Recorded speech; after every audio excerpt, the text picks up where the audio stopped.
അള്ളാഹുവിൻ്റെ ഇസ്മുകളിൽ റഷീദ് സുബ്ഹാന, മാർഗദർശനം നൽകുന്നവനായ അള്ളാഹു എന്ന അള്ളാഹുവിൻ്റെ ഇസ്മിനെ കുറിച്ചാണ് നമ്മൾ ഇന്ന് പഠിക്കുന്നത്. റഷീദ് എന്ന് പറഞ്ഞാൽ അല്ലദീ തൻസാഖു തദാബീറുഹു ഇലാ ഗായതിഹാ അലാ സബീലി സദാദ് മിൻ ഗൈരി ഇശാറത്തി മുർഷിദിൻ മുഷീരിൻ വലാ തസ്ദീദി മുസദ്ദിദിൻ. അള്ളാഹുവിൻ്റെ നിയന്ത്രണവും ഇടപെടലുകളും ആരുടെയും സഹായമോ സാന്നിധ്യമോ ഇല്ലാതെ ലക്ഷ്യം പ്രാപിക്കുന്ന വിധം മാർഗദർശനം നൽകുന്നവനാണ് അള്ളാഹു എന്നാണ് ആ വാക്കിന്റെ അർത്ഥം. എല്ലാ ജീവജാലങ്ങൾക്കും അള്ളാഹു ഒരു ലക്ഷ്യം വെച്ചിട്ടുണ്ട്. Every living thing has A purpose. ആ ഒരു പർപ്പസിലേക്ക് ജീവികളെ, മനുഷ്യരെ, അള്ളാഹുവിന്റെ സംവിധാനങ്ങളെ അള്ളാഹു എത്തിക്കുകയാണ്. അതാണ് റഷീദ് സുബ്ഹാന. അള്ളാഹു റുഷ്ദ് എന്ന് പറഞ്ഞാൽ തന്നെ ഹിക്മത്ത് നിറഞ്ഞത് എന്നാണ് അർത്ഥം. റുഷ്ദ് എന്ന് പറഞ്ഞാൽ കാര്യങ്ങളെ യഥാവിധം മനസ്സിലാക്കി ലക്ഷ്യത്തിലേക്ക് കൃത്യമായും ശ്രദ്ധ വെച്ച് നീങ്ങാനുള്ള അള്ളാഹു നൽകുന്നൊരു കഴിവ്, ലക്ഷ്യം പ്രാപിക്കുക എന്നത്. ഹിദായത്തിന്റെ ഒരു വശം റുഷ്ദിലുണ്ട്. അതുകൊണ്ടാണ് സന്മാർഗം കാണിക്കുന്നവനായ അള്ളാഹു എന്ന് അതിന് പരിഭാഷപ്പെടുത്താൻ കാരണം. എങ്ങനെ റബ്ബ് കാര്യങ്ങൾ ചെയ്യുന്നു എന്ന് പോലും നമ്മൾ വിചാരിക്കാത്ത രീതി. പക്ഷെ ഇത് കാണാനൊരു കണ്ണുണ്ടായാൽ മനസ്സിലാവും. അള്ളാഹു ഈ ഭൂമിയിൽ നമ്മളോട് ഇടപെട്ടുകൊണ്ടിരിക്കുകയാണ്. നമ്മൾ അസ്മാഉൽ ഹുസ്ന പഠിക്കുമ്പോൾ നമ്മൾ അതാണ് അറിയുന്നത്. അള്ളാഹുവിന്റെ കഴിവ് മുത്ലഖാണ്. ആരോ നമ്മുടെ നാട്ടിലൊരു ഒരാൾ പ്രസംഗിക്കുന്നത് കേട്ടു, ഇങ്ങനെ ഒരു ഇന്റർവ്യൂവിൽ, അല്ലെ, ഭൂമിയിലൊന്നും ചെയ്യാനില്ലാത്ത പടച്ചവൻ പിന്നെ സ്വർഗത്തിൽ ചെയ്തിട്ട് എന്താ കാര്യം എന്ന് ചോദിക്കുന്നത്. സംഗതി ഭൂമിയിൽ അള്ളാഹുവിന്റെ ഇടപെടൽ കാണാനുള്ള കണ്ണില്ലാത്തത് കൊണ്ടല്ലേ. എല്ലാം റബ്ബിന്റെ ഇടപെടലല്ലേ. നമ്മുടെ ശരീരവും നമ്മുടെ ജീവിതവും നമ്മുടെ ക്രയവിക്രയങ്ങളടക്കം നമ്മുടെ ചോയ്സ് എല്ലാം, നമ്മുടെ എല്ലാ വ്യവഹാരങ്ങൾ, ഭൂമിയിൽ നടന്നുകൊണ്ടിരിക്കുന്ന സംവിധാനങ്ങൾ, ഇതൊക്കെ അള്ളാഹുവിന്റെ ഇടപെടലുകളല്ലേ. വമിൻ ആയാതിഹി ഖൽഖുസ് സമാവാതി വൽ അർദ്. അള്ളാഹുവിന്റെ ദൃഷ്ടാന്തങ്ങളല്ലേ ഈ പ്രപഞ്ചം മുഴുവനും. അള്ളാഹു തആല ചോദിക്കുകയാണ്, അം ഖുലിഖൂ മിൻ ഗൈരി ഷൈഇൻ അം ഹുമുൽ ഖാലിഖൂൻ. നിങ്ങൾ വെറുതെ ഉണ്ടായതാണോ, അല്ല നിങ്ങൾ ഉണ്ടാക്കിയതാണോ? രണ്ടും അല്ലല്ലോ. അപ്പൊ പിന്നെ മൂന്നാമതൊരാൾ ഉണ്ടാക്കിയതാണ്. ആ ഉണ്ടാക്കിയ ഖാലിഖിന്റെ പേരാണ് അല്ലാഹ്. ഇതാണ് ഖുർആൻ പറയുന്നത്.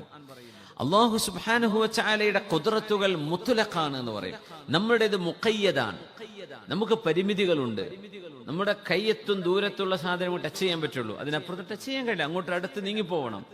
കൃത്യമായ ഡെസിമൽ സൗണ്ടേ നമുക്ക് കേൾക്കാൻ കഴിയുള്ളൂ. അതിന്റെ ബിലോ ആണെങ്കിലും അതിന്റെ എബവ് ആണെങ്കിലും നമുക്ക് കേൾക്കാൻ കഴിയില്ല. കണ്ണുകൾക്ക് പരിധിയുണ്ട്. നമ്മുടെ അഖലിന്, ബുദ്ധിക്ക് പരിമിതിയുണ്ട്. അള്ളാഹുവിൻ്റെത് ലാ മഹ്ദൂദ്.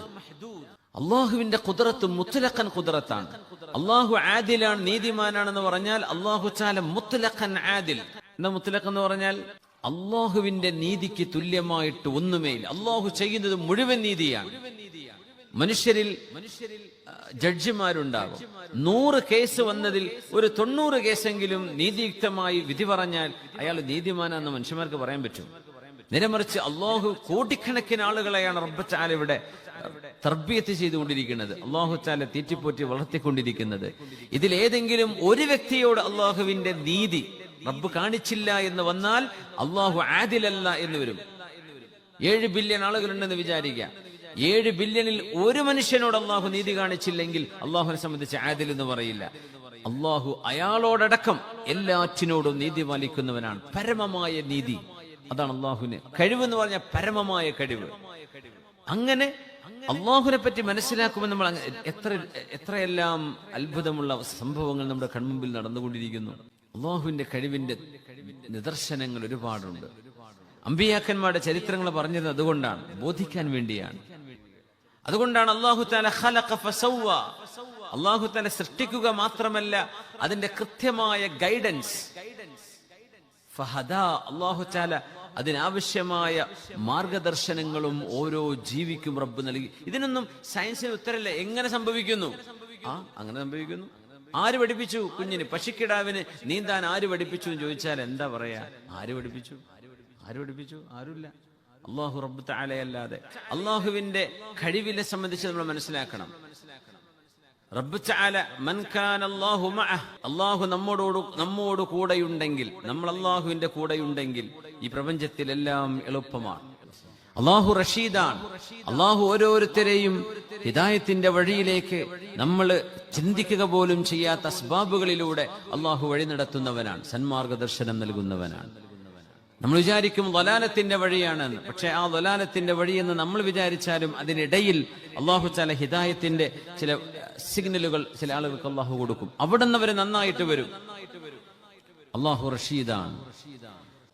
റഷീദ് എന്ന് പറഞ്ഞാൽ റഷീദുൻ യുഹിബ്ബു അഹ്ല റുഷ്ദ്, തന്റെ ഇടത്തോടുകൂടെ ജീവിക്കുന്ന ആളുകളെ അള്ളാഹുവിന് ഇഷ്ടമാണ്. വഹുവല്ലദീ ജഅല മൻ യുഹിബ്ബുഹു മിൻ ഖൽഖിഹി കദാലിക്, അള്ളാഹു ചാല ഇഷ്ടപ്പെടുന്ന ചില ആളുകളെ റബ്ബിന്റെ സൃഷ്ടികളിലും അള്ളാഹു ഉണ്ടാക്കി വെച്ചിട്ടുണ്ട്. വഅഅതാഹു മിനസ് സിഫാത്തി മാ ഷാ, അള്ളാഹു ഉദ്ദേശിക്കുന്ന ഒരുപാട് നല്ല ഗുണങ്ങൾ ചില ആളുകൾക്ക് അള്ളാഹു വാരിക്കോരി കൊടുത്തു ഭൂമിയിൽ. അവരാളുകൾ ഇഷ്ടപ്പെടുന്നു. ആക്ഷേപങ്ങൾ ഉണ്ടായിരിക്കാം, കളിയാക്കുന്നവരുണ്ടായിരിക്കാം, പക്ഷെ മുഅ്മിനീങ്ങളുടെ ഖൽബിനുള്ളിൽ അവർ ജീവിക്കുകയാണ്. അള്ളാഹു ദേഷ്യപ്പെടുന്ന ആളുകൾക്ക് അള്ളാഹു ഈ ഗുണങ്ങളൊന്നും കൊടുത്തില്ല. ജനങ്ങൾ ഇഷ്ടപ്പെടാത്ത സ്വഭാവങ്ങളാണ് ആ മനുഷ്യനുണ്ടാകുന്നത്. ഹിദായത്ത് കൊടുത്തത് റബ്ബിന്റെ നീതിയാണ്. അള്ളാഹുവിന്റെ ഔദാര്യമാണ് ഹിദായത്ത് കൊടുക്കുന്നത്. അള്ളാഹുവിന്റെ ഹിദായത്ത് വേണ്ടെന്ന് വെച്ച ആൾക്ക് കൊടുക്കാതിരിക്കുന്നത് റബ്ബിന്റെ നീതിയുമാണ്. അള്ളാഹുവിന്റെ അദലും ഫദലുമുണ്ട്. നമ്മൾ ചോദിക്കുന്നത് അള്ളാഹുവേ ആമിൽനാ ബിഫദ്ലിക ലാ ബിഅദ്ലിക, പടച്ചോനെ ഞങ്ങളോട് നീതി കാണിക്കണേന്ന് അള്ളാഹുവിനോട് പറഞ്ഞാൽ നമ്മളൊക്കെ നരകത്തിലേക്ക് പോകേണ്ടി വരുന്നതാണ്. അള്ളാഹു നീതി പോലെ ഓരോ നിഅമത്തിനും ശുക്ർ നമ്മൾ ചെയ്തിട്ടുണ്ടോ? ഇബാദത്തെ വേണ്ട വിധത്തെ ചെയ്തിട്ട് നമ്മൾ തൗബ ശരിയായിട്ടുണ്ടോ? ഇങ്ങനെ അള്ളാഹു കീറി മുറിക്കാൻ തുടങ്ങിയാൽ നീതി പാലിച്ചുകൊണ്ട് നമ്മൾ അള്ളാഹു നരകത്തിലേക്ക് കൊണ്ടുപോകും. അള്ളാഹുവിനോട് ചോദിക്കുന്നു, റബ്ബേ അല്ലാഹുമ്മ ആമിൽനാ ബിഫദ്ലിക ലാ ബിഅദ്ലിക, അള്ളാഹു നീ ഞങ്ങളെ നിന്റെ ഔദാര്യം കൊണ്ട് സ്വീകരിക്കണമേ. ഔദാര്യം. അള്ളാഹു നമുക്ക് റുഷ്ദ് തരുന്നത് അള്ളാഹു റഷീദാണ്. അള്ളാഹു മാർഗദർശനം നൽകുന്നവനാണ്. ആ റുഷ്ദിന്റെ അള്ളാഹുവിന്റെ ഒരു രീതി മിൻ ഖിലാലി മഖ്ലൂഖാതിഹി വ കുതുബിഹി വ റസുലിഹി, ഒന്ന് അള്ളാഹുവിന്റെ സൃഷ്ടികളിലൂടെ അള്ളാഹു നമുക്ക് സന്മാർഗദർശനം തരും. അള്ളാഹുവിന്റെ സൃഷ്ടികൾ, മറ്റൊന്ന് വ കുതുബി അള്ളാഹുവിന്റെ കിതാബുകൾ, മറ്റൊന്ന് വ റസുലി അള്ളാഹുവിന്റെ മുർസലീങ്ങൾ. അള്ളാഹുവിന്റെ ദൃഷ്ടാന്തങ്ങളാണ് സൃഷ്ടിജാലങ്ങൾ മുഴുവനും. സൃഷ്ടിജാലങ്ങൾ എല്ലാ സൃഷ്ടിയും സൃഷ്ടാവിലേക്ക് വിരൽ ചൂണ്ടിക്കൊണ്ടിരിക്കുകയാണ്. ഇലാഹുക്കും ഇലാഹും വാഹിദ്, നിങ്ങളുടെ ആരാധ്യനായ അള്ളാഹു ഒരേ ഒരുത്തൻ മാത്രമാണ്. കാരണം മനുഷ്യൻ പലതിനെയും ആരാധിക്കും ലോകത്ത്. മദ്യം ലഹരിയെ ആരാധിക്കുന്ന മനുഷ്യന്മാരുണ്ട്, പൈസയെ ആരാധിക്കുന്ന അങ്ങേയറ്റത്തെ ആഗ്രഹമാണ്. വ്യഭിചാരത്തെ ആരാധിക്കുന്നവരുണ്ട്, വഞ്ചനയെ പുൽകുന്നവരുണ്ട്. ഇങ്ങനെ മനുഷ്യന്റെ ഹൃദയത്തിനുള്ളിൽ ഒരു വസ്തുവിനോടുള്ള ആരാധന പ്രകൃതിയെ പടച്ചുണ്ടാക്കിയതാണ്. അത് അള്ളാഹുവിന്റെ വഴിയിലേക്ക് പോയില്ലെങ്കിൽ അത് പല പ്രേമമായിട്ടും അല്ലാതെ ഈ ലഹരിയായിട്ടും വഴിവിട്ടും വഴികേടിലേക്കും അതങ്ങ് പോയി പോകും. അത് അള്ളാഹുലേക്ക് ഡയറക്റ്റ് ചെയ്താൽ പരിശുദ്ധമായൊരു സ്നേഹമായി അതിനെ കൊണ്ടു നടക്കാൻ പറ്റും. അത് സന്തോഷം കിട്ടുന്ന സ്നേഹമാണ്. ഒരു മനുഷ്യൻ ചെയ്യുന്ന ജീവിതത്തിൽ കൊണ്ടു നടക്കുന്ന ചില നന്മകളാണ് അവരെ ഇസ്ലാമിലേക്ക് എത്തിക്കുന്നത് എന്ന് നബി തങ്ങൾ പറഞ്ഞിട്ടുണ്ട് സല്ലല്ലാഹു അലൈഹി വസല്ലം. ഇസ്ലാമില്ലാത്ത ആളാണ്, പക്ഷെ അയാൾ സത്യസന്ധനായിരിക്കും, ഒരാളെയും ചതിക്കൂല, ദുസ്വഭാവങ്ങളില്ല, വേണ്ടാത്തരം ഒന്നും ചെയ്യില്ല. അങ്ങനെ നടക്കുന്ന അവിശ്വാസികളാണെങ്കിൽ അവർക്ക് ഹിദായത്ത് കിട്ടാനുള്ള സാധ്യത വളരെ കൂടുതലാണെന്നാണ്. അസ്ലംത അലാ മാ അസ്ലഫ്ത മിൻ ഖൈർ, നിങ്ങൾ ചെയ്ത നന്മയുടെ കാരണത്താലാണ് നിങ്ങൾക്ക് അല്ലാഹു ഹിദായത്ത് നൽകിയത് എന്ന് കുഫറിൽ നിന്ന് ഈമാനിലേക്ക് വന്ന ഒരാളോട് നബി തങ്ങൾ പറഞ്ഞിട്ടുണ്ട് സല്ലല്ലാഹു അലൈഹി വസല്ലം. ആകത്തുക നമ്മൾ മനസ്സിലാക്കുക, അള്ളാഹു എന്താണോ നമ്മോട് ചെയ്യാൻ പറഞ്ഞത്, എന്ത് ചെയ്യരുത് എന്ന് പറഞ്ഞിട്ടുണ്ടോ അത് നമ്മൾ പിൻപറ്റുന്നതിലൂടെ റഷീദായ അള്ളാഹുവിനെ നമ്മൾ പിൻപറ്റുന്നത്. ഇപ്പൊ വലിയൊരു VIP ഒരു കാര്യം ഡിസൈഡ് ചെയ്യുകയാണെങ്കിൽ ചുറ്റും 8-10 ആളുകൾ ഉണ്ടാവും. അതിൽ എഞ്ചിനീയർ ഉണ്ടാവും, ഡോക്ടർ ഉണ്ടാകും, എക്കണോമിസ്റ്റ് ഉണ്ടാവും, കെമിസ്റ്റ് ഉണ്ടാവും, എന്തൊക്കെ ആവശ്യമുണ്ടോ ഡിസൈനർ ഉണ്ടാകും. ഓരോ വിഷയത്തിലും അതിൽ മാസ്റ്റർ ചെയ്തിട്ടുള്ള ആളുകളെയാണ് ഇവർ VIP കൊണ്ടിടക്കുക. അവർക്കൊരു വിഷയത്തിൽ സംശയം, അവരാണ് പറയുന്നത് ഈ മെഡിസിനൊക്കെ എടുക്കാൻ പറ്റുമോ, ഞാൻ എന്ത് മെഡിസിൻ എടുക്കേണ്ടത്, അപ്പൊ അവരുടെ പേഴ്സണൽ ഡോക്ടറാണ് മറുപടി കൊടുക്കുന്നത്. എഞ്ചിനീയർ, ഏറ്റവും നല്ല നിപുണനായ എഞ്ചിനീയർ. VVIPകളായ ആളുകൾ അങ്ങനെയല്ലേ, അവർക്ക് ചുറ്റും എക്സ്പേർട്ടുകൾ കൂടെ ഉണ്ടാവും. ആ എക്സ്പേർട്ടിന്റെ ഒരു അഭിപ്രായം ഇയാൾ സ്വീകരിച്ചു എന്ന് പറഞ്ഞാൽ അതിനർത്ഥം എന്താ? ആ എക്സ്പേർട്ടിന് അദ്ദേഹം പഠിച്ചെടുത്ത മുഴുവൻ ഇൽമിന്റെയും ഉപകാരം ഇയാൾക്ക് അയാളുടെ അഭിപ്രായം സ്വീകരിക്കുന്നതിലൂടെ കിട്ടി, അല്ലെ? അയാൾ പഠിച്ചുണ്ടാക്കിയത് മുഴുവൻ ഇയാൾ പഠിച്ചിട്ടില്ല, പക്ഷെ അത് പറഞ്ഞതുപോലെ ചെയ്തതിനാൽ ആ അറിവിന്റെ മുഴുവൻ ഫലവും ഇയാൾക്ക് കിട്ടിയില്ലേ? എന്നതുപോലെ അല്ലാഹു ഖബീറാണ്, എല്ലാം അറിയുന്നവനാണ്. അല്ലാഹു റഷീദാണ്. അല്ലാഹുവാണ് എല്ലാറ്റിനും മാർഗദർശനം ഏത് നിലക്കും നൽകാൻ കഴിയുന്ന അല്ലാഹുവാണ്. ആ റബ്ബിന്റെ നിയമങ്ങൾ, ഇന്നത് ചെയ്യണം, ഇന്നത് ചെയ്യരുത്, ഇന്നത് ഹലാലാണ്, ഇന്നത് ഹറാമാണ്, ഇന്നത് കറാഹത്താൻ, ഇന്നത് സുന്നത്താൻ, ഇന്നത് മുബാഹാൻ, ഇന്നത് മുസ്തഹബാൻ എന്ന ദീനിന്റെ മസ്അലകൾ അനുസരിച്ച് നമ്മൾ ജീവിച്ചാൽ എല്ലാം അറിയുന്ന റബ്ബ് തആലയുടെ ഇൽമിൽ നിന്നാണ് നമ്മൾ ഉപകാരപ്പെടുന്നത്. ഓരോ ലോകത്ത് ഓരോരുത്തരും പഠിച്ച് തെറ്റും തിരിച്ചും മറിച്ചും പഠിച്ചും തിരിച്ചും അങ്ങനെ കാലം തീർക്കുന്നതിനേക്കാളും നല്ലത് എല്ലാം അറിയുന്ന റബ്ബിന്റെ ഒരു വചനം സ്വീകരിച്ചാൽ പോരെ? അതല്ലേ വിജയം? അങ്ങനെ അള്ളാഹുവിനെ നമ്മൾ ശരിക്കും അനുസരിക്കുമ്പോൾ അള്ളാഹുവിന്റെ മുത്ലഖായ ഹിക്മത്തും റുഷ്ദും അള്ളാഹു നമുക്ക് തരും. മനസ്സിന് സമാധാനം ഉണ്ടാവും. മനസ്സിന് സമാധാനം ഉണ്ടാവാനായി ഈ നിയമങ്ങളും ഖുർആനും ഹദീസൊക്കെ. അള്ളാഹുവിന് അവകാശപ്പെട്ടതാണ് ഏറ്റവും മനോഹരമായ നാമങ്ങൾ. അള്ളാഹുവിന്റെ ഇസ്മുകൾ ഹുസ്നയാണ് എന്ന് പറയുമ്പോൾ, അള്ളാഹു ഖാദിറാണ് എന്ന് പറഞ്ഞാൽ കഴിവുള്ളവനാണ്. അതിൽ അഹ്സനായ ഖുദ്റത്ത്, ഏറ്റവും നല്ല ഖുദ്റത്ത് അള്ളാഹുവിൻ്റെതാണ്.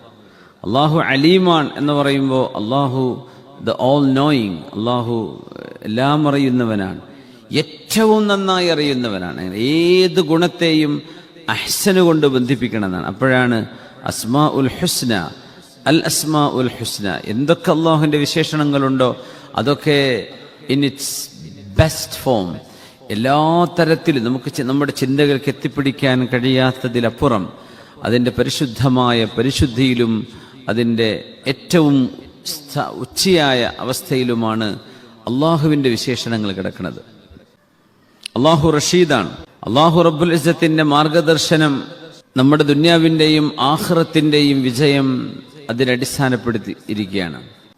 മനുഷ്യൻ ആഗ്രഹിക്കുന്ന രണ്ട് കാര്യങ്ങളാണ്. ഒന്ന്, സലാമത്ത് വേണം, സുരക്ഷ വേണം, സമാധാനം വേണം, രക്ഷ വേണം. നമ്മുടെ ആരോഗ്യത്തിൽ രക്ഷ വേണം, ജീവിതത്തിൽ, നാളെ ഖബറിൽ, നാളെ മഹ്ശറയിൽ ഒക്കെ രക്ഷ വേണം. പിന്നെ അസ്സആദ, സന്തോഷം വേണം. ഇത് രണ്ടും ആഗ്രഹിക്കാത്ത മനുഷ്യന്മാരില്ല. സേഫ്റ്റി വേണം, ഹാപ്പിനെസ്, മനുഷ്യൻ സന്തോഷവാനായിരിക്കണം. ഇത് രണ്ടും സർവജ്ഞാനിയായ എല്ലാം അറിയുന്ന അള്ളാഹുവിനെ അനുസരിക്കുന്നത് കൊണ്ട് മാത്രമേ ഇത് ലഭിക്കുള്ളൂ. ഖബീറായ അള്ളാഹു, എല്ലാം അറിയുന്നവനായ, എല്ലാ വിഷയങ്ങളുടെയും പരമമായ അറിവ്. നമ്മളത് പരിചയം എന്ന് പറയും. അള്ളാഹുവിനെ സംബന്ധിച്ച് പരിചയം എന്ന് പറയേണ്ടതില്ല. അള്ളാഹുവിന്റെ ഇൽമാണ് അള്ളാഹുവിന്റെ ഖിബ്റത്ത് എന്ന് പറയുന്നത്. അങ്ങനത്തെ അള്ളാഹുവിനെ അനുസരിക്കൽ കൊണ്ട് മാത്രമേ അനന്തമായ സന്തോഷവും അതുപോലെ രക്ഷയും സലാമത്തും സആദത്തും അള്ളാഹുവിന്റെ അനുസരണ കൊണ്ടേ കിട്ടുള്ളൂ. റുഷ്ദ് എന്ന് പറഞ്ഞാൽ അസ്സലാഹു വൽ ഇസ്തിഖാമ, വഴിതെറ്റിപ്പോകുന്നതിനാണ് ഗയ്യ്, ദലാലത്ത് എന്ന് പറയാ. വലദ്ദാലീൻ, വഴിതെറ്റിപ്പോകുന്നവർ. അതിന്റെ ഓപ്പോസിറ്റാണ് റുഷ്ദ്. നമ്മൾ GPS നോക്കിയിട്ട് യാത്ര ചെയ്യുന്നു.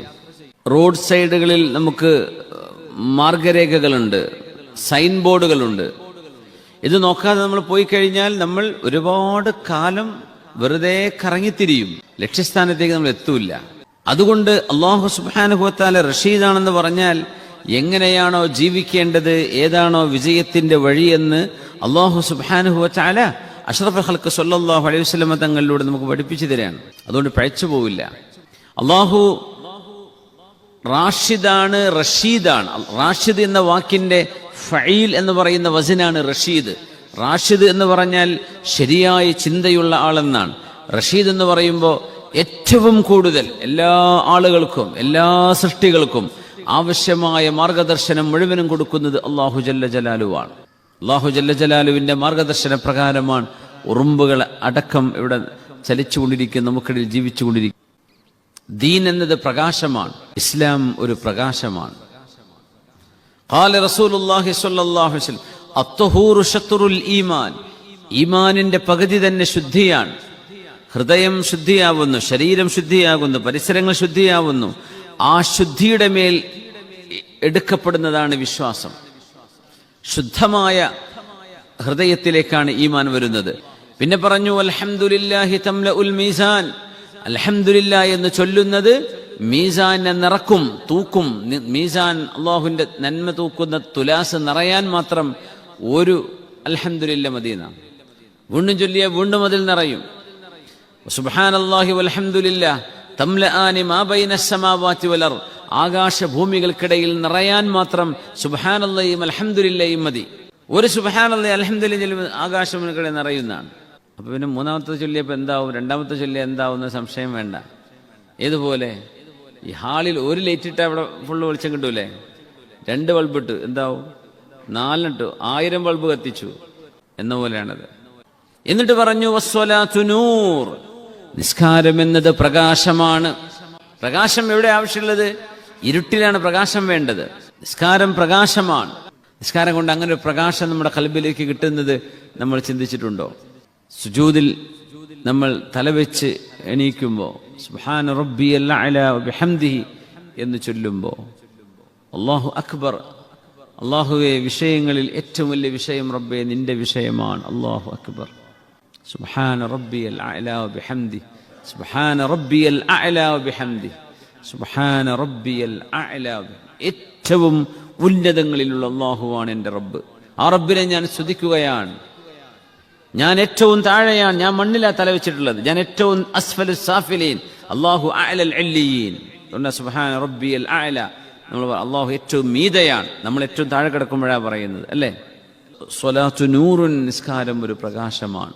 ഈ അടുത്തൊരാൾ ഇസ്ലാം സ്വീകരിച്ച ഒരു അനുഭവം, ഒരു വെസ്റ്റേൺ, അദ്ദേഹത്തിൻ്റെ പേര് അദ്ദേഹം വെളിപ്പെടുത്തിയില്ല, പക്ഷെ അദ്ദേഹം തന്നെ അനുഭവം പറയാം. അദ്ദേഹത്തിൻ്റെ 1-2 ഫ്രണ്ട്സ് അവർ നിസ്കരിക്കാൻ സമയമായപ്പോൾ അവർ നിസ്കരിക്കാൻ വേണ്ടി അന്ന് റോഡിൻ്റെ പുറത്ത് ഒരു യൂറോപ്യൻ രാജ്യത്താണ് നിസ്കരിക്കാൻ നിൽക്കുമ്പോൾ ഇവർ നിസ്കാരത്തിൽ ചൊല്ലുന്ന ദിക്റുകളുടെ ഒരു പ്രിന്റ് ഇംഗ്ലീഷിലുണ്ടായിരുന്നു. ഫാത്തിഹന്റെ അർത്ഥവും സുബ്ഹാന റബ്ബിയൽ അലീം, സുബ്ഹാന റബ്ബിയൽ അഅല, അതിൻ്റെയൊക്കെ ദിക്റുകളുടെ മഅന ഉണ്ടായിരുന്നു. അങ്ങനെ അദ്ദേഹത്തിന് കയ്യിൽ കൊടുത്തു. നിങ്ങൾ പ്രാർത്ഥിക്കുന്നില്ലല്ലോ, വേണമെങ്കിൽ ഞങ്ങൾ എന്താ പറയണമെന്ന് വേണമെങ്കിൽ കേട്ടോളൂ, അല്ലെങ്കിൽ മനസ്സിലാക്കിക്കോളൂ എന്ന് പറഞ്ഞു. അദ്ദേഹം ഇത് ഈ ഇബാദത്ത് ആദ്യമായിട്ട് കാണുകയാണ്. ഇങ്ങനെ നിസ്കാരമുണ്ട് എന്ന് ആദ്യമായിട്ട് കാണുകയാണ്. ഇങ്ങനെ ആരാധനയുണ്ട്, മനുഷ്യൻ സൃഷ്ടാവിന് ചെയ്യുന്ന പരമപ്രധാനമായ പ്രണാമം. അദ്ദേഹം പറയാം, ഞാൻ ആ നിസ്കാരമൊക്കെ കണ്ടു, എനിക്കൊന്നും കാര്യമായിട്ടൊന്നും മനസ്സിലായില്ല. പക്ഷെ ഞാൻ വീട്ടിലേക്ക് വന്നു, ഞാൻ ഈ പേപ്പർ ഒന്നുകൂടെ എടുത്തു, അവിടെ വെച്ചിരുന്നു, ഒന്നുകൂടെ എടുത്തു നോക്കി. ബിസ്മില്ലാഹിർ റഹ്മാനിർ റഹീം. അപ്പോൾ അതിനർത്ഥമൊക്കെ അദ്ദേഹം ഇങ്ങനെ മനസ്സിലാക്കി. In the name of Allah, the entirely merciful, the specially merciful. Alhamdulillahi Rabbil Alameen. Praise be to God, who is the Lord of the worlds. അങ്ങനെ അദ്ദേഹം അതിൻ്റെ മൈനകൾ ഇങ്ങനെ വായിച്ചു പോവുകയാണ്. റുക്കുവിലേക്ക് പോകുന്ന പൊസിഷനും അതിൽ പറയുന്നതും അദ്ദേഹം പറയാം, ഞാൻ കുറച്ച് ദിവസങ്ങൾ ഇതിങ്ങനെ വായിക്കുന്നു, എനിക്ക് ഖുർആൻ്റെ ഒരു കോപ്പി വേണമെന്നായി, ഞാനത് സംഘടിപ്പിച്ചു. വിശുദ്ധ ഖുർആൻ ഞാൻ ഒരു തവണ വായിച്ചു. അത് എളുപ്പമായിരുന്നില്ല, കാരണം ഒരുപാട് പേജുകളുണ്ട്. പക്ഷെ ഞാൻ ഇരുന്ന് ഞാൻ വായിച്ചു. എനിക്ക് നിസ്കരിക്കണം എന്ന് തോന്നി. അദ്ദേഹം പറയാ, ഞാൻ അല്ലാഹു അക്ബർ എന്ന് ചൊല്ലി, അപ്പോഴേക്കും എൻ്റെ കണ്ണെന്ന് കണ്ണുനീർ ഒഴുകി വരാൻ തുടങ്ങി. എനിക്ക് കണ്ണിനെ കൺട്രോൾ ചെയ്യാൻ പറ്റുന്നില്ല. അങ്ങനെ ഞാനൊരു 1/2 മണിക്കൂറോളം കരഞ്ഞു. ഞാൻ നിസ്കരിച്ചില്ല, പിന്നെ അവിടെ ഇരുന്നു, എന്നെ കൊണ്ട് പറ്റിയില്ല. 1/2 മണിക്കൂറോളം ഞാൻ കരഞ്ഞു. എന്നിട്ട് ഞാൻ ഒന്ന് ട്രൈ ചെയ്തു, എങ്ങനെയാണ് എൻ്റെ കൂട്ടുകാരെ നിസ്കരിച്ചത്, അങ്ങനെ ഒന്ന് നിസ്കരിക്കാൻ. 2ാമത്തെ തവണ വീണ്ടും എനിക്ക് കരച്ചിൽ വന്നു. അങ്ങനെ ഞാൻ സ്വയം ഈ ആരാധനയുടെ പൊസിഷനും അത് പറയുന്ന വാചകങ്ങളും ചൊല്ലിയപ്പോഴേ ഇത് എത്രത്തോളം മനോഹരമായ വാക്കുകളാണ് നമ്മൾ ഈ ഉച്ചരിക്കുന്നത്. സമിഅ അല്ലാഹു ലിമൻ ഹമിദ റബ്ബനാ വലക്കൽ ഹംദു മിൽ അസ്സമാവാതി വമിൽ അൽ അർദ് വമിൽ മാ ശിഅത മിൻ ഷൈഇൻ ബഅദ്. ഖുർആൻ സൂറകളുടെയും ഫാത്തിഹയുടെയും അത്തഹിയാത്തിൻ്റെയും ആശയങ്ങൾ അദ്ദേഹം പറഞ്ഞു, ദിസ് ഈസ് സോ പവർഫുൾ. അങ്ങനെ അദ്ദേഹം അവിടുത്തെ ലോക്കൽ, അവിടുത്തെ ഇസ്ലാമിക് സെൻറ്ററിൽ ചെന്നിട്ട്, അവിടുത്തെ ന്യൂ മുസ്ലിം സെൻറ്ററിൽ ചെന്നിട്ട് അദ്ദേഹം തൻ്റെ ഇസ്ലാം പ്രഖ്യാപിക്കുകയാണ് ചെയ്തത്. അഷ്ഹദു അല്ലാ ഇലാഹ ഇല്ലല്ലാഹ് വഅഷ്ഹദു അന്ന മുഹമ്മദ്. അദ്ദേഹം പറഞ്ഞു, എന്നെ ആകർഷിച്ചത് ഇസ്ലാമിലെ ഈ ആരാധനയുടെ ഭംഗിയാണ്. നമുക്ക് എപ്പോഴും തോന്നിയിട്ടുണ്ടോ ഇതിന് ഭയങ്കര ഭംഗിയുണ്ട്, നിസ്കാരത്തിന് ഇത്ര ഭംഗിയുണ്ട് എന്ന്? നമ്മൾ നിൽക്കുന്നതും ഇങ്ങനെ റുക്കൂഇൽ നിൽക്കുന്നതും സുജൂദിലേക്ക് എത്തിയതാലും സുജൂദിൽ പോകുന്നതും അത്തഹിയാത്തും അവിടെ ഇരുന്ന് ചൊല്ലുന്നതും നമ്മുടെ അനക്കവും അടക്കവും നമ്മൾ കഅബയെ ഫേസ് ചെയ്യുന്നതും ഓരോ വാക്കുകളും. അതുകൊണ്ടാണ് വസ്വലാത്തു നൂറുൻ, നിസ്കാരം ഒരു പ്രകാശമാണ്. ഇത് കാരുണ്യവാനായ അല്ലാഹു റഷീദായ അല്ലാഹു സുബ്ഹാനഹു വ തആല മനുഷ്യ ഹൃദയങ്ങളെ സമാധാനത്തിലേക്ക് നയിക്കാൻ അല്ലാഹു നിശ്ചയിച്ച റബ്ബിന്റെ വഴിയാണ് നിസ്കാരം. നമ്മൾ സമാധാനം കിട്ടണമെങ്കിൽ എവിടേക്കും പോണ്ടേ, എന്തെങ്കിലും ചെയ്യണ്ടേ? സമാധാനം കിട്ടാൻ മനുഷ്യർക്ക് റബ്ബ് നിശ്ചയിച്ച വഴിയാണ് 5 നേരത്തെ നിസ്കാരം. അത് കൃത്യമായി നിർവഹിക്കുന്നവർക്ക് സമാധാനമുണ്ട്. നൂറുൻ, അത് പ്രകാശമാണ്. നമ്മൾ ചുറ്റുവട്ടത്തും എത്ര ഇരുട്ടുകൾ വീണാലും നമ്മൾ പ്രകാശത്തിലാണ് നിൽക്കുന്നത്. ഇതാ നിസ്കാരത്തിന്റെ പ്രത്യേകത. ചുറ്റുവട്ടത്തും ഘനീഭവിച്ച ഇരുട്ടുകളായിരിക്കും, പക്ഷേ നമ്മൾ വെളിച്ചത്തിലാണ്. നമുക്ക് വെളിച്ചമുണ്ട്, ചുറ്റുവട്ടത്ത് ഇരുട്ട്, എന്താ കുഴപ്പം? നമുക്ക് വെളിച്ചമുണ്ട്, നമ്മൾ ജീവിക്കുന്ന വെളിച്ചത്തിലാണ്. അതുകൊണ്ട് നിസ്കാരം എന്ന ഇബാദത്ത് റഷീദായ അല്ലാഹു മനുഷ്യന് നിശ്ചയിച്ച വിജയത്തിന്റെ ഒരു മാർഗദർശനമാണ്, സമാധാനത്തിന്റെ ഒരു മാർഗദർശനമാണ്, സലാമത്തിന്റെയും സആദത്തിന്റെയും മാർഗദർശനമാണ്. സമാധാനം വേണം, സന്തോഷം വേണം. ഇത് രണ്ടും അല്ലാഹുവിന്റെ അനുസരണയിലാണ് അല്ലാഹു തആല വെച്ചിട്ടുള്ളത്. വസ്സദഖത്തു ബുർഹാൻ, സ്വതക്ക എന്നത് മനുഷ്യന്റെ വിശ്വാസത്തിന്റെ അടയാളമാണ്. ഈമാനുണ്ട് എന്നറിയിക്കുന്ന അടയാളമാണ് ദാനധർമ്മം ചെയ്യുന്നത്. പിഷ്കന്മാർക്കത് കിട്ടൂല. വസ്സബ്റു ദിയാ, ക്ഷമ എന്നത് ഒരു പ്രഭയാണ്. റസൂലുള്ളാഹി സ്വല്ലല്ലാഹു അലൈഹി വസല്ലം ആദ്യം വൃത്തിയെക്കുറിച്ച് പറഞ്ഞു, അല്ലേ? തുഹൂറിനെ കുറിച്ച് പറഞ്ഞു, സുബ്ഹാനല്ലാഹിയും അൽഹംദുലില്ലാഹിയും പറഞ്ഞു. നിസ്കാരം ഒരു വെളിച്ചമാണ്. സ്വതക്ക എന്നത് നിങ്ങളുടെ ഈമാനിന്റെ ബുർഹാനാണ്, നിങ്ങളുടെ ഈമാനിന്റെ പ്രൂഫാണ്. സ്വതക്ക ഈമാന്റെ പ്രൂഫ് ഉണ്ടോ? പ്രൂഫ് എവിടെയെന്ന് ചോദിക്കൂലേ? സ്വതക്കയാണ് അതിന്റെ പ്രൂഫ്. നിങ്ങൾ സ്വതക്ക ചെയ്യുന്നവരാണോ? അല്ലാത്തവർക്കൊരു പിടുത്തം വരും, കൊടുക്കാൻ തോന്നൂല. ഞാനും എൻ്റെ കുട്ടികളുടെ കാര്യങ്ങളൊക്കെ കഴിഞ്ഞിട്ടല്ലേ കൊടുക്കേണ്ടതുള്ളൂ എന്നൊക്കെ വെറുതെ തോന്നും. കുട്ടികളെ മുഴുവൻ ആവശ്യങ്ങൾ തീർന്നിട്ട് വല്ലതും ലോകത്ത് ചെയ്യാൻ പറ്റുമോ? പിന്നെ പറഞ്ഞു വസ്സബ്റു ദിയാ, ക്ഷമ എന്നത് വെളിച്ചമാണ്, ക്ഷമ എന്നത് പ്രഭയാണ്. ഇന്നത്തെ കാലഘട്ടം പ്രത്യേകിച്ച് നമ്മുടെ യുവാക്കളും യുവതികളും വിദ്യാർത്ഥിനികൾ ക്ഷമ എന്ന് പറയുന്ന വലിയൊരു ഇബാദത്ത് ചെയ്താൽ അവർക്ക് രക്ഷപ്പെടാൻ പറ്റും. ക്ഷമയാണ്. കൂട്ടുകാരികളും ചെയ്യുന്ന അഭിപ്രായങ്ങൾ കോപ്പിയടിക്കാതിരിക്കുക. അത് അല്ലാഹുവിന് ഇഷ്ടമില്ലാത്തതാണെങ്കിൽ ചെയ്യാതിരിക്കുക. ക്ഷമയില്ല, അതൊന്നും കാത്തിരിക്കാൻ വയ്യ. എൻ്റെ ഹോർമോണുകൾ അങ്ങനെയാണ്, അതിലിപ്പോൾ എന്താ കുഴപ്പം, അതിലിപ്പോൾ എന്താ സംഭവിക്കുന്നത് എന്നൊക്കെ ചിന്തിക്കുന്നൊരു തരത്തിലേക്ക് മക്കൾ മാറിയാൽ അള്ളാഹുവിൻ്റെ നിയമത്തെ തിൽക ഹുദൂദുല്ലാഹ്, അത് അള്ളാഹുവിൻ്റെ ബോർഡറുകളാണ്. ആ ബോർഡറുകൾ നിങ്ങൾ മറികടക്കരുതേ എന്ന് അള്ളാഹു തആല പറയാണ്. ഇന്നല്ലാഹ ലയഗാർ, അള്ളാഹുവിൻ്റെ വലിയ ആത്മാഭിമാന രോഷമുള്ളവനാണ് അല്ലാഹു സുബ്ഹാനഹു വ തആല. വഗീറതുഹു, അല്ലാഹുവിന് ഏറ്റവും വലിയ ഗീറത്ത്, ദേഷ്യം വരുന്നത് അൻ തുൻതഹക ഹുറുമാത്ത്, അല്ലാഹുവിന്റെ ഹുർമത്തുകൾ പിച്ചു ചീന്തപ്പെടുമ്പോഴാണ്. അതുകൊണ്ട് ക്ഷമ എന്നത് ദിയാ, അതൊരു പ്രഭയാണ്. വിവാഹിതനാകുന്ന സമയം വരെ, ശേഷവും വേണം, പക്ഷെ അതുവരെ നിർബന്ധമായിട്ടും ഒരു വലിയൊരു ക്ഷമയുടെ വലയത്തിലാണ് നമ്മുടെ മക്കൾ ജീവിക്കേണ്ടത്. ഹറാമിന്റെ എല്ലാ സാധ്യതകളും സാഹചര്യങ്ങളും മുമ്പിൽ ഉണ്ടായിരിക്കും. വൽ ഖുർആനു ഹുജ്ജത്തുൻ ലക ഔ അലൈക്, ഖുർആൻ ഒന്നുകിൽ നിനക്ക് അനുകൂലമായി സാക്ഷി നിൽക്കും, ഔ അലൈക്, അല്ലെങ്കിൽ നിനക്ക് പ്രതികൂലമായി സാക്ഷി നിൽക്കും. രണ്ടാലൊന്നാണ് ഖുർആൻ. ഖുർആൻ നാളെ സാക്ഷി പറയും. അതൊന്നുകിൽ നമുക്ക് അനുകൂലമായിട്ട് പറയും, അല്ലെങ്കിൽ നമുക്ക് പ്രതികൂലമായിട്ട് പറയും. ഏത് തരത്തിലാണ് ഖുർആൻ നമുക്ക് സാക്ഷിയാവാൻ പോകുന്നത് എന്ന് നമുക്ക് തന്നെ ഒരു ധാരണ വേണം. അൽ ഖുർആനു ഹുജ്ജത്തുൻ ലക ഔ അലൈക്, ഖുർആൻ is a witness in favor of you or against you. രണ്ടാലൊന്നാ സംഭവിക്കുക. ഖുർആൻ സാക്ഷി പറയും, അല്ലാഹുവേ ഞാൻ അവന്റെ മുമ്പിൽ ഉണ്ടായിട്ട് എന്നെ തിരിഞ്ഞു നോക്കിയിട്ടില്ല. ഞാൻ അന്ന് ഒരു ആപ്പ് അവൻ്റെ കയ്യിലുണ്ടായിരുന്നു, അന്ന് ഓപ്പൺ ആക്കിയാൽ മതിയായിരുന്നു. അവൻ ഇൻസ്റ്റാഗ്രാം ഓപ്പൺ ആക്കുന്നുണ്ട്, ഫേസ്ബുക്ക് ഓപ്പൺ ആക്കുന്നുണ്ട്, ഞാൻ ഇപ്പുറത്ത് ഇരിക്കുന്നുണ്ട്, എന്നെ തൊട്ട് നോക്കിയിട്ടില്ല. മുസ്ഹഫ് ഉണ്ട്, എന്നെടുത്ത് ഓതിയിട്ടില്ല. ഹിഫ്ദുണ്ടായിരുന്ന സൂറകളുണ്ടായിരുന്ന അവന്റെ ഖൽബിൽ തിരിഞ്ഞു നോക്കിയിട്ടില്ല റബ്ബേ. പത്രങ്ങളും ന്യൂസുകളും ഒക്കെ വായിച്ചിട്ടുണ്ട്, പക്ഷെ ഒരു പേജ് എന്നെ ഓതാൻ അവന് സമയം കിട്ടിയിട്ടില്ല. വിശുദ്ധ ഖുർആൻ ഹുജ്ജത്തുൻ അലൈക്, എതിരായി സാക്ഷി പറയുന്ന ഈ ഒരു ഉപദേശം ജീവിതത്തിന്റെ എല്ലാ ആവശ്യങ്ങളും നിർവഹിക്കപ്പെടാനുള്ള വെളിച്ചം ഈ ഒരൊറ്റ ഹദീസിലുണ്ടെന്നാണ്. എന്നിട്ട് പറഞ്ഞു കുല്ലുന്നാസു യഗ്ദു, എല്ലാവരും രാവിലെ നേരം വെളുത്ത് വീട്ടിൽ നിന്ന് ബെഡിൽ നിന്ന് ഇറങ്ങി പോകുന്നുണ്ട്. ഫബായിഉൻ നഫ്സഹു ഫമുഅ്തിഖുഹാ, അങ്ങനെ സ്വന്തം ശരീരത്തിന്റെ ആഗ്രഹങ്ങളുടെ തടവറയിൽ നിന്ന് മോചിപ്പിച്ചു കൊണ്ടുവരുന്നവരുണ്ട്, രക്ഷപ്പെടുത്തുന്നവരുണ്ട്. ഔ മൂബിഖുഹാ, ശരീരത്തിന്റെ ആഗ്രഹങ്ങളുടെ തടവറയിൽ കൊണ്ടുപോയി സ്വന്തം നഫ്സിനെ തളച്ചിടുന്ന മനുഷ്യരുമുണ്ട് ഓരോ ദിവസവും. അല്ലാത്ത വാക്കാണത്. കുല്ലുന്നാസി യഗ്ദു, എല്ലാവരും രാവിലെ പോകുന്നുണ്ട് വീട്ടിൽ. കുട്ടികൾ സ്കൂളിൽ പോകുന്നുണ്ട്, കോളേജിൽ പോകുന്നുണ്ട്, ഡ്രൈവർമാർ ഇറങ്ങുന്നുണ്ട്, കൂലിപ്പണിക്കാർ ഇറങ്ങുന്നുണ്ട്, അധ്യാപകർ ഇറങ്ങുന്നുണ്ട്, എഞ്ചിനീയേഴ്സ് ഇറങ്ങുന്നുണ്ട്, വലിയ വിഷനറീസ് എല്ലാവരും ഇറങ്ങുന്നുണ്ട് രാവിലെ. എല്ലാവരും പോകുന്നുണ്ട്. കുല്ലുന്നാസി യഗ്ദു ഫബായിഉൻ നഫ്സഹു ഫമുഅ്തിഖുഹാ, നഫ്സിനെ മോചിപ്പിക്കുന്നവരുണ്ട്. അതുകൊണ്ട് ഫ്രീഡം വേണം, സ്വാതന്ത്ര്യം വേണം എന്ന് വാദിക്കുന്നതിന്റെ ഒരു മറുവശം എന്താണെന്നറിയോ? ഈ സ്വാതന്ത്ര്യം വേണമെന്ന് പറയുന്നത് ശരിക്കവർ ശരീരത്തിന്റെ അടിമയാവണം എന്നാണ് പറയണത്, അല്ലെ? അവര് പറയുന്ന സ്വാതന്ത്ര്യം എന്ന് പറഞ്ഞാൽ ശരീരത്തിന്റെ ആഗ്രഹങ്ങളുടെ അടിമയാവുക എന്നാണ്. നേരെ മറിച്ച് നമ്മൾ ആ സ്വാതന്ത്ര്യത്തെ നിയന്ത്രിക്കുകയോ അതിനെ റീഡിഫൈൻ ചെയ്യുകയോ ചെയ്യാൻ, നമ്മൾ സ്വാതന്ത്ര്യം എന്ന് പറയുന്നത് അള്ളാഹുവിന്റെ നിയമങ്ങൾക്ക് വിധേയമായി ജീവിക്കുമ്പോഴാണ്. അപ്പൊ നമുക്ക് സമാധാനമുണ്ട്. നമ്മൾ ആരുടെ അടിമയാണ്? അള്ളാഹുവിന്റെ അടിമയാണ്. സ്വാതന്ത്ര്യം വാദിക്കുന്ന ആളുകൾ അവന്റെ ശരീരത്തിന്റെ ദുഷ്ടമായ ആഗ്രഹങ്ങളുടെ അടിമയാണ്. സ്വാതന്ത്ര്യമല്ല അവിടെ നടക്കുന്നത്. നമ്മളെ ഇഷ്ടപ്പെടുമ്പോൾ നമ്മൾ അള്ളാഹുവിനെ സ്നേഹിക്കാൻ തുടങ്ങുന്ന, നമ്മുടെ വിജയവും നമ്മുടെ സേഫ്റ്റിയും നമ്മൾ ആഗ്രഹിക്കുന്നുണ്ടെങ്കിൽ ആ സേഫ്റ്റിക്ക് നമ്മൾ അഭയം പ്രാപിക്കേണ്ട ഇടം അള്ളാഹു ജല്ല ജലാലുവിന്റെ മുമ്പിലാണ്.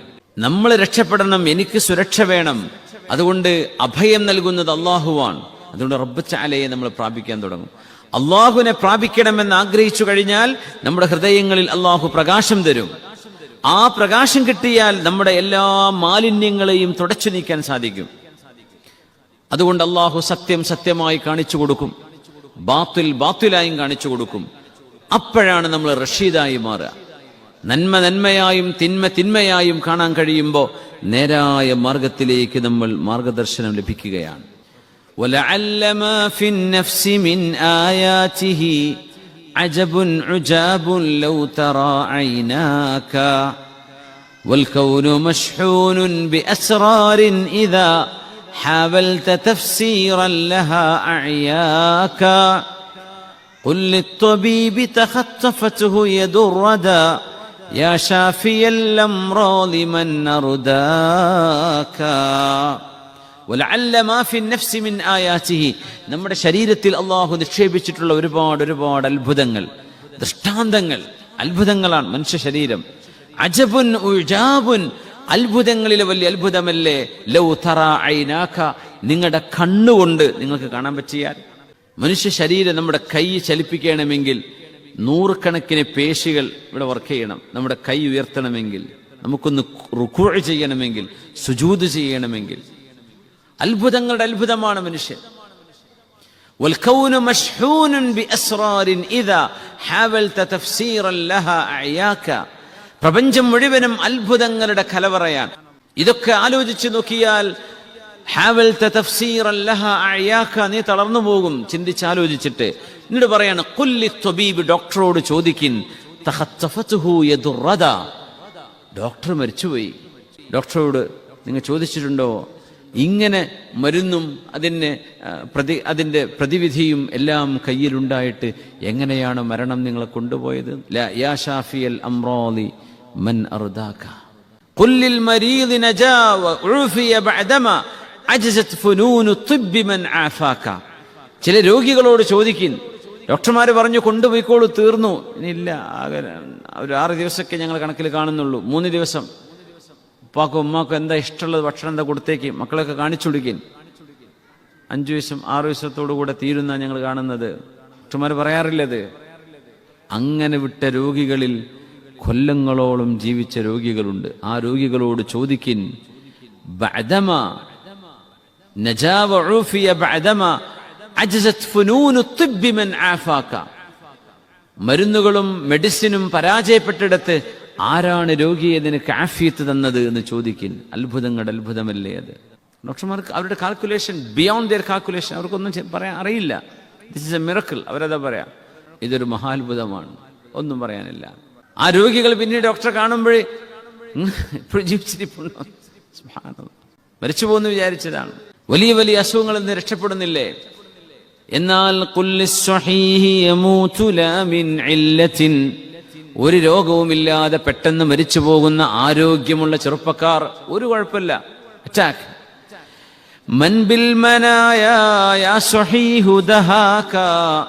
ആരോഗ്യമുള്ളവനെ ആരാണ് നിനക്ക് മരണം തന്നത്?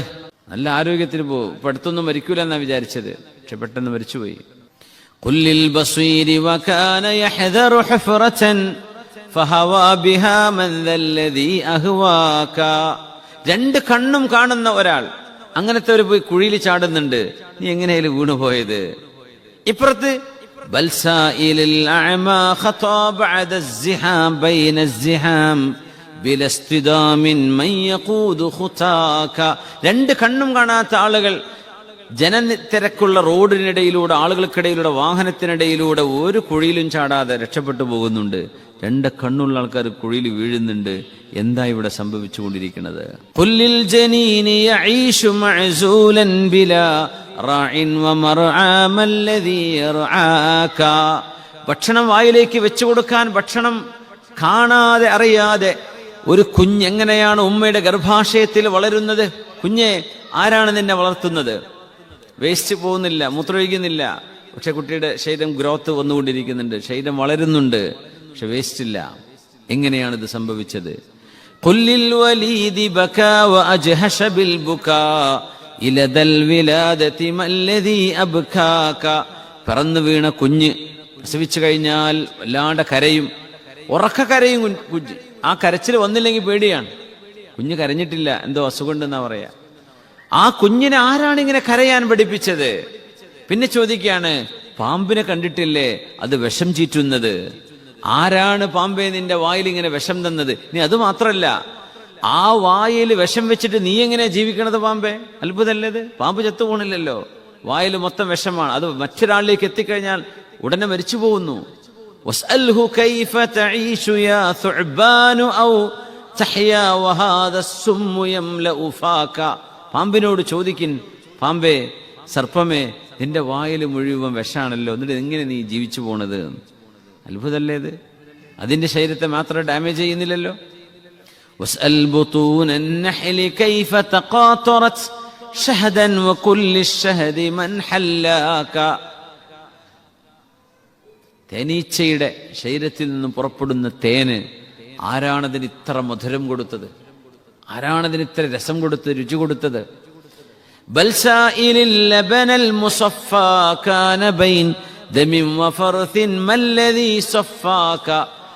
ഒരു മൃഗത്തിന്റെ, ഒരു കന്നുകാലിയുടെ, ആടിന്റെയോ പശുവിന്റെയോ അകടിൽ പാലുണ്ടാവുന്നത് രക്തവും വിസർജ്യവും കടഞ്ഞെടുത്തതിനുള്ളിൽ നിന്നാണ് അല്ലാഹു സുബ്ഹാനഹു വ തആല പാൽ ഉൽപ്പാദിപ്പിക്കുന്നത് എന്ന് വിശുദ്ധ ഖുർആൻ പറഞ്ഞു. ഇത് അത്ഭുതങ്ങളുടെ അത്ഭുതമല്ലേ? وإذا رأيت الحي يخرج من حنا يا ميت فاسأله من أحياك. ജീവനും മരണവും ജീവിതവും മരണവും സംവിധാനിക്കുന്ന അല്ലാഹുവേ, നിന്റെ കഴിവുകൾ അപാരമാണ് റബ്ബേ. അത്ഭുതങ്ങളുടെ അത്ഭുതമാണ് പടച്ചവനെ ഈ ലോകം. അല്ലാഹുവേ, നീ നൽകുന്ന ഈ ലോകം അത്ഭുതങ്ങളുടെ അത്ഭുതമാണ്. وإذا سألك عبادي عني فإني قريب أجيب دعوة الداعي إذا دعان فليستجيبوا لي وليؤمنوا بي لعلهم يرشدون. وإذا سألك عبادي عني, നബിയേ, എന്റെ അടിമകൾ എന്നെ കുറിച്ച് ചോദിച്ചാൽ, വഇദാ സഅലക ഇബാദി അന്നി, അല്ലാഹു പടച്ചതമ്പുരാനോട് പറഞ്ഞാൽ കേൾക്കോ? അല്ലാഹു ഞങ്ങളെ കേൾക്കുന്നുണ്ടോ നബിയെ? പടച്ചവനോട് ഞങ്ങൾ എങ്ങനെയാ പറയേണ്ടത്? അല്ലാഹുവിനോട് ചോദിച്ചിട്ട് കാര്യമുണ്ടോ? അല്ലാഹു എവിടെയാണ് എന്നൊക്കെ ചോദിച്ചു വരുമ്പോൾ പറയണേ, ഫഇന്നി ഖരീബ്, ഞാൻ നിങ്ങളുടെ അരികത്ത് തന്നെയുണ്ട്. അല്ലാഹു അടുത്ത് തന്നെ ഉണ്ട്. അല്ലാഹുവിന്റെ ഫിസിക്കൽ നിയർനെസ് അല്ല പറയുന്നത്, അല്ലാഹുവിന്റെ ഖുദ്റത്ത് കൊണ്ടും റഹ്മത്ത് കൊണ്ടും അല്ലാഹു നമ്മോടൊപ്പമുണ്ട്. ഉജീബു ദഅവത ദാഇ ഇദാ ദഅാൻ, എന്നോട് ദുആ ചെയ്യുന്നവരുടെ ദുആ ഉത്തരം കൊടുക്കാൻ ഞാൻ അടുത്തു തന്നെയുണ്ട്. ഫൽയസ്തജീബൂ ലീ, ഞാൻ അവരോട് ചിലത് ചോദിച്ചിട്ടുണ്ട്, അതിനവരെനിക്ക് ഉത്തരം തരണം. വൽയുഅ്മിനൂ ബി, അവരെന്നിൽ വിശ്വസിക്കുകയും വേണം. ലഅല്ലഹും യർഷുദൂൻ, അവർക്ക് നേർമാർഗം ഞാൻ കാണിച്ചു കൊടുക്കും. അല്ലാഹു റഷീദാണ്. നേർമാർഗം കിട്ടണം. നമുക്ക് ഈ ലോകത്ത് ആവശ്യമാണ്. ലക്ഷ്യം പ്രാപിക്കണ്ടേ? ഈ ലോകത്ത് നമ്മൾ എവിടെ യാത്ര ചെയ്യുകയാണെങ്കിലും എന്ത് ചെയ്യുകയാണെങ്കിലും ലക്ഷ്യം പ്രാപിക്കണം. നമ്മുടെ ലക്ഷ്യം അള്ളാഹുവിന്റെ തൃപ്തിയാണ്. നമ്മുടെ ലക്ഷ്യസ്ഥാനം ഇൻഷാ അള്ളാഹ് സ്വർഗമാണ്. നമ്മൾ സന്തോഷിപ്പിക്കുന്ന അള്ളാഹു ജല്ല ജലാലുവിനെയാണ്. നമ്മുടെ മാതാപിതാക്കളെക്കാളും ആരെക്കാളും നമ്മളെ സ്നേഹിക്കുന്നത് അള്ളാഹുവാണ്. അള്ളാഹുവിന്റെ സ്നേഹത്തോളം ഒരു ലവർക്കും ഒരു പാരന്റിനും ആർക്കും സ്നേഹിക്കാൻ കഴിയില്ല. അള്ളാഹു അത്രമേൽ നമ്മളെ സ്നേഹിക്കുന്നുണ്ട്. അതുകൊണ്ട് അള്ളാഹുവിന്റെ തൃപ്തിയാണ് നമ്മുടെ ലക്ഷ്യം. അള്ളാഹു നമ്മളെക്കുറിച്ച് തൃപ്തിപ്പെടണം. ആ ലക്ഷ്യത്തിന് വേണ്ടി നമ്മൾ ജീവിക്കുന്നത്. അതിൻ്റെ മാർഗം ഇതാ വളരെ മനോഹരമായി ഹദീസിൻ്റെ കിതാബുകളിൽ, വിശുദ്ധ ഖുർആന്റെ വ്യാഖ്യാനങ്ങളിൽ അള്ളാഹു ജീവിതത്തിൻ്റെ വഴികൾ നമുക്ക് മനസ്സിലാക്കി തന്നിരിക്കുകയാണ്. അതുകൊണ്ട് അള്ളാഹു റഷീദായ അള്ളാഹുവിനോട് ഇസ്തിഖാമത്തിനെ ചോദിക്കണം. അള്ളാഹുവിനോട് ഹിദായത്തിനെ ചോദിക്കാൻ പറഞ്ഞതാണ് സൂറത്തുൽ ഫാത്തിഹയുടെ ഏറ്റവും വലിയ പ്രത്യേകത. സൂറത്തുൽ ഫാത്തിഹ, ഇഹ്ദിനസ് സിറാത്തൽ മുസ്തഖീം സിറാത്തൽ ലദീന അൻഅംത അലൈഹിം ഗൈറിൽ മഗ്ദൂബി അലൈഹിം വലദ്ദാല്ലീൻ ആമീൻ. അള്ളാഹുവേ, ഞങ്ങൾക്ക് സജ്ജനങ്ങൾക്ക് നീ കൊടുത്ത മാർഗം നീ കാണിച്ചു തരണമേ. അള്ളാഹു ഏറ്റവും വലിയ കാരുണ്യവാനാണ്, സൃഷ്ടാവ്. സൃഷ്ടികളിൽ ഏറ്റവും വലിയ കരുണ ചെയ്തതാരാ? റസൂലുള്ളാഹി സ്വല്ലല്ലാഹു അലൈഹി വസല്ലം. അള്ളാഹുവിന്റെ ഇഷ്ടമാണ് നമ്മുടെ ലക്ഷ്യം. ആ ലക്ഷ്യത്തിലേക്കുള്ള വഴിയാണ് റഷീദായ അള്ളാഹു കാണിച്ചു തരിക. അതിന് വലിയൊരു കാര്യമാണ് തവക്കുൽ, അള്ളാഹുവിനെ ഭരമേൽപ്പിക്കുക. നമ്മൾ പലപ്പോഴും ആ കാര്യം സൂചിപ്പിച്ചിട്ടുണ്ട്. പ്രവാസ ലോകത്താണ് തവക്കുലിന്റെ ഏറ്റവും വലിയ പ്രസക്തി കിടക്കുന്നത്. എല്ലായിടത്തും ഉണ്ട്, പക്ഷെ നമ്മെ സംബന്ധിച്ചുള്ളത് ഭയങ്കരമാണ്. കാരണം ഒരു ജോലി, കച്ചവടം, ഇതിനപ്പുറം നമ്മുടെ ലോകമില്ല. അതുമായി ബന്ധപ്പെട്ട് അത് രണ്ടും തകർന്നു പോയാൽ നമ്മൾ ഇല്ലാണ്ടായി പോകും, അല്ലെങ്കിൽ നമ്മളങ്ങ് ഇരുന്നു പോകും. പക്ഷെ ഇരുന്നു പോവരുത്, തളർന്നു പോവരുത്. റിസ്ക് അള്ളാഹു ഏറ്റെടുത്ത വിഷയമാണ്. എൻ്റെ റിസ്ക് അള്ളാഹു ഏറ്റെടുത്തിരിക്കുകയാണ്, എനിക്ക് അള്ളാഹു റിസ്ക് തന്നിരിക്കും എന്ന് കൽബ് കൊണ്ട് ഉറപ്പിക്കാൻ കഴിയണം. ഇതെപ്പോഴേ മനസ്സിലാവുന്നല്ലോ, ടെർമിനേഷൻ ലെറ്റർ കിട്ടിയാലാണ് ഈ സ്വഭാവം ഉണ്ടോയെന്ന് അറിയുള്ളൂ, തവക്കുലുണ്ടോയെന്ന് അറിയുള്ളൂ. അല്ലാതെ ഭയങ്കര തവക്കുലൊക്കെ ഉണ്ടാവും. ജോലി നിന്ന് ടെർമിനേറ്റായി, നാളെ മുതൽ പണിക്ക് വരണ്ടെന്നാണ് പറഞ്ഞത്. ചിലർ ബോധം കിട്ടി വീഴും. ഞാൻ എന്താ എൻ്റെ കടങ്ങളൊക്കെ ഞാൻ കുറേ വാരിക്കുട്ടി, കടം വെച്ചല്ലോ, ഇനി എങ്ങനെ ഞാൻ വീട്ടുക? ഒക്കെ വിടും. എൻ്റെ കുട്ടിനെ കെട്ടിക്കാണ്ടല്ലോ പഠിച്ചവനെ, അപ്പോഴേക്കും പണി പോയല്ലോ. കുട്ടിനെ കെട്ടിക്കാൻ പറ്റും, വീട് പണി തീർന്നില്ല, അതൊക്കെ തീരും. അള്ളാഹു എന്നെ ജീവിപ്പിക്കണത് ഈ ഒരു മനുഷ്യന്റെ ജോലി കണ്ടിട്ടല്ലോ. അയാൾക്ക് ജോലി കിട്ടിയതും അയാൾ മുതലാളിയായതും അള്ളാഹു ചെയ്ത വേറൊരു വഴിയല്ലേ. അങ്ങനത്തെ ഒരവസ്ഥയിൽ നിന്ന് നിങ്ങളെയും അള്ളാഹു സുബ്ഹാനഹു വ തആല ഉയർത്തിക്കൊണ്ടുവരാൻ റബ്ബിന് കഴിയൂലേ? കഴിയും. അപ്പൊ ചിലപ്പോൾ ആ പണി പോയപ്പോഴൊക്കെ ആലോചിക്കും, ഇനി പണി വേണ്ട, ഇനി ഒരു കച്ചവടം അങ്ങ് തുടങ്ങാം. അങ്ങനെ ചെറിയ എന്തെങ്കിലും തട്ടിക്കൂട്ടി തുടങ്ങും. അതുമേലായിരിക്കും അള്ളാഹു തആല ബർക്കത്ത് കൊടുക്കുക. പക്ഷെ അങ്ങനെ എന്തെങ്കിലും തുടങ്ങണമെന്ന ധൈര്യം വന്നത് പണി പോയപ്പോഴായിരിക്കും. എന്താണ് തവക്കുൽ എന്ന് അഹ്മദ് ബിൻ ഹംബൽ റഹ്മത്തുള്ളാഹി തആല അലൈഹിയോട് ചോദിച്ചു, എന്താണ് തവക്കുൽ? അപ്പോൾ ഖത്ഉൽ അമലി മിനൽ മഖ്ലൂഖ്, എല്ലാ സൃഷ്ടികളിൽ നിന്നും നമ്മുടെ പ്രതീക്ഷയെ നമ്മൾ മുറിച്ചു കളയലാണ് തവക്കുൽ എന്ന് പറഞ്ഞാൽ. എല്ലാ സൃഷ്ടികളിൽ നിന്നും, മനുഷ്യന്മാരൊക്കെ സൃഷ്ടികളല്ലേ, അവരിൽ നിന്ന് നമ്മുടെ പ്രതീക്ഷയെ നമ്മൾ മുറിച്ചു കളയുക എന്ന് പറഞ്ഞാൽ അവരിൽ നിന്നൊന്നും നമ്മൾ പ്രതീക്ഷിക്കുന്നില്ല. പിന്നെയോ ഖാലിഖായ അള്ളാഹുവിനോടാണ് ബന്ധിച്ചിട്ടുള്ളത്. നമ്മുടെ അമൽ, നമ്മുടെ പ്രതീക്ഷ അള്ളാഹുവിനോടാണ്, സൃഷ്ടികളോടല്ല. ആ ഒരു സ്റ്റേജിലേക്ക് എത്തുമ്പോഴാണ് അള്ളാഹുവിലേക്ക് തവക്കുലാക്കി എന്ന് പറയാൻ കഴിയുള്ളൂ. അവരെയാണ് ഇന്നല്ലാഹ യുഹിബ്ബുൽ മുതവക്കിലീൻ, തവക്കുലാക്കുന്നവരെ അള്ളാഹുവിന് ഇഷ്ടമാണ്.